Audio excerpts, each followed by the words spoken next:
मुख्यमंत्री कौन होंगे इसके लिए थोड़ा धैर्य रखिए, आने वाले समय में आपको इसके बारे में जानकारी मिलेगी। काम चल रहा था वहाँ पे, लेकिन मामला कोर्ट में गया था भूमि को लेकर के। मामला क्लियर हो गया है और काम वहाँ पुनः शुरू किया जाएगा। और आने वाले समय में भी मुख्यमंत्री जी राज्यसभा जा रहे हैं, राज्यसभा से भी बिहार के विकास में अपना योगदान देते रहेंगे। और जो कोई भी नई सरकार बनेगी माननीय मुख्यमंत्री जी के मार्गदर्शन में चलेगी। जल्द से जल्द काम शुरू करने के लिए, गुणवत्ता के साथ काम करने के लिए और काम समय पे पूरा हो, इन सभी चीज़ों के लिए निर्देशित किया जाएगा। बंगाल में भी एनडीए की सरकार माननीय प्रधानमंत्री जी के नेतृत्व में बनेगी और बंगाल एक बार फिर से आर्थिक रूप से मुख्य धारा में जुड़ेगा। का मतलब लटका पड़ा हुआ जी जी विवादों में। जी। अब मटेरियल्स भी लाखों रुपए के वहाँ पे पड़े, वो बर्बादी के कगार पे पहुँच रहे हैं।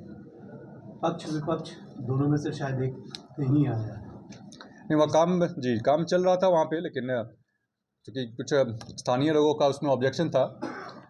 मामला कोर्ट में गया था भूमि को लेकर के। कोर्ट से मामला क्लियर हो गया है और काम वहाँ पुनः शुरू किया जाएगा। वो जो अभी जो इतने सामान जो खुले में पड़े उनकी कोई सुरक्षा कुछ उस तरह की? नहीं, उसकी सुरक्षा की जिम्मेदारी संवेदक की है और संवेदक को जल्द से जल्द काम शुरू करने के लिए, गुणवत्ता के साथ काम करने के लिए और काम समय पे पूरा हो, इन सभी चीज़ों के लिए निर्देशित किया जाएगा। ये मंत्री जी समृद्धि यात्रा में लगातार नीतीश कुमार सम्राट चौधरी जी को ब्लेसिंग दे रहे हैं, तो क्या नेक्स्ट सीएम बिहार के हैं सम्राट चौधरी? अगले मुख्यमंत्री कौन होंगे इसके लिए थोड़ा धैर्य रखिए, आने वाले समय में आपको इसके बारे में जानकारी मिलेगी। आज 20 वर्षों के बाद नीतीश जी ईद के दौरान गांधी मैदान नहीं पहुंचे, उनके जगह पर निशांत कुमार पहुंचे, क्या प्रतिक्रिया है? नहीं, माननीय मुख्यमंत्री जी निरंतर काम कर रहे हैं बिहार के लिए। पिछले 20 वर्षों में जो उन्होंने बदलाव आया है बिहार में, सामाजिक रूप से, आर्थिक रूप से, उस बदलाव को मुख्यमंत्री जी ने लीड किया है। और आने वाले समय में भी मुख्यमंत्री जी राज्यसभा जा रहे हैं, राज्यसभा से भी बिहार के विकास में अपना योगदान देते रहेंगे। और जो कोई भी नई सरकार बनेगी माननीय मुख्यमंत्री जी के मार्गदर्शन में चलेगी। माननीय मुख्यमंत्री जी को मेरी शुभकामनाएं।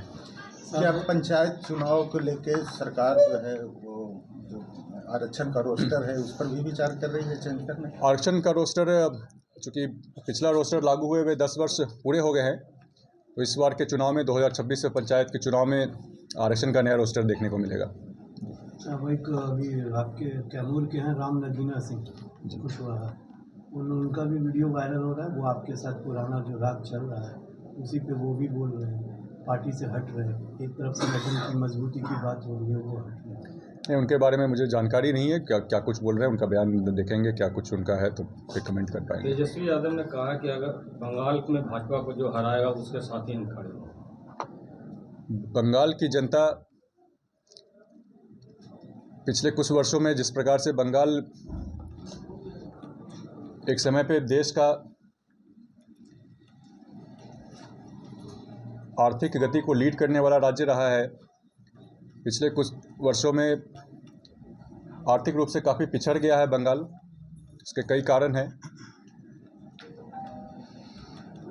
आने वाले समय में बंगाल में भी एनडीए की सरकार माननीय प्रधानमंत्री जी के नेतृत्व में बनेगी और बंगाल एक बार फिर से आर्थिक रूप से मुख्य धारा में जुड़ेगा। ममता बनर्जी ने अपने घोषणा पत्र में दिया है कि वो जनरल कास्ट के महिलाओं को 1500 रुपया मंथली और SC/ST के महिलाओं को 1700 रुपया मंथली देगी। ममता बनर्जी जी पिछले कई टर्म से वहाँ पे सीएम रही हैं। बंगाल की जनता ने बंगाल में तमाम तरह की हिंसा को झेला है। जब भी चुनाव होते हैं वहाँ पे और चुनाव के बाद भी राजनीतिक द्वेष से जिस प्रकार की हिंसा होती है और आर्थिक रूप से भी बंगाल जिस प्रकार से पिछड़ गया है, बंगाल की जनता त्रस्त हो चुकी है। और निश्चित तौर पे इस चुनाव में माननीय प्रधानमंत्री जी के नेतृत्व में, एनडीए के नेतृत्व में वहाँ पे सरकार बनेगी। क्या लगता है सर कि ये जो वहाँ ममता बनर्जी ने 1700 और 1500 का जो गेम खेला है, कहीं ना कहीं बिहार का 10,000 का? नहीं, दोनों में फ़र्क है। बिहार में महिलाओं के बीच उद्यमिता बढ़े, इस सोच के साथ महिलाओं के लिए एक रोजगार का सृजन हो, स्वावलंबी बने महिलाएं। इस सोच के साथ माननीय मुख्यमंत्री जी के नेतृत्व में ये योजना आई है बिहार में और सभी महिलाओं को इसका लाभ मिल रहा है। बंगाल में आर्थिक स्थिति क्या है उसका जिक्र किया मैंने, और आने वाले चुनाव में भी जनता का क्या जनादेश होगा इसके ऊपर सोच मैंने अपनी बताई है। पंचायतों के विकास के लिए कोई नई नीति, कोई नया काम या नई सोच क्या भी हुआ है उस पंचायतों के विकास के लिए निरंतर काम हो रहे हैं। पंचायत सरकार भवन की योजना माननीय मुख्यमंत्री जी के ड्रीम प्रोजेक्ट्स में से एक है। पंचायत स्तर पे मिनी सचिवालय के रूप में पंचायत सरकार भवनों को स्थापित करना है ताकि गांव के लोगों की जो भी समस्याएं हैं, जो कुछ भी सर्विसेज चाहिए होती हैं सरकार से, उन सभी चीज़ों का निष्पादन गांव के स्तर पे हो जाए। पंचायतों में कन्या विवाह मंडप के निर्माण की योजना चल रही है। इस योजना के माध्यम से सामाजिक सौहार्द बढ़ेगा और साथ ही साथ परिवारों पर पड़ने वाला आर्थिक बोझ भी कमेगा। सोलर स्ट्रीट लाइट की योजना लगभग पूरी होने वाली है। उस योजना के माध्यम से गांव की गलियां रोशन हो ही रही हैं और साथ ही साथ पर्यावरण संवर्धन का भी काम हो रहा है। आने वाले समय में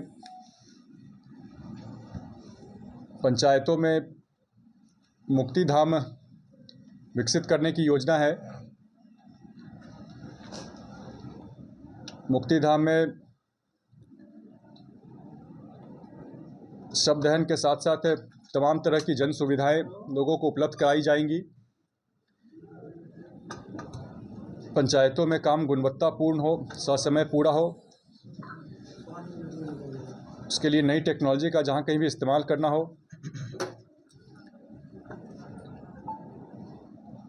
जनप्रतिनिधियों के सशक्तिकरण के लिए